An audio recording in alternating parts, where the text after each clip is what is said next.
sur le coronavirus ce midi à Matignon autour du Premier ministre. Il y a désormais 11 cas en France, 5 Britanniques hospitalisés l'année dernière, sans signe de gravité d'après la ministre Agnès Buzyn.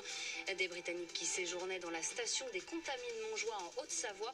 L'agence régionale de santé cherche maintenant toute personne qui a été en contact prolongé avec ces malades. La démission du président de la Fédération des sports de glace après près d'une semaine d'accusations et de mise en cause sur la gestion des cas de violences sexuelles dans le patinage. Didier Gaillaguet quitte son poste ce midi, mais il se défend. La fédération n'est ni la police, ni la justice, ni le ministère des Sports.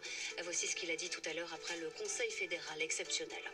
Les surveillants de la prison de Val-de-Reuil dans l'Eure obtiennent l'accord de la direction sur certaines de leurs revendications.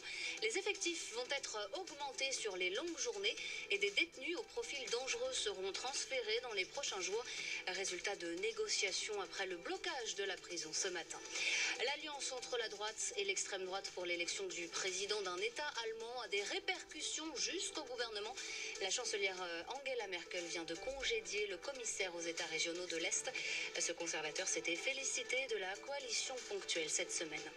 Clément Noël remporte sa 3e victoire de la saison. Il vient d'emporter le slalom à Chamonix.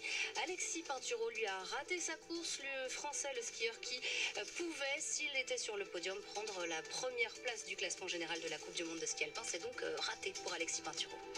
France Info. Et tout est plus clair.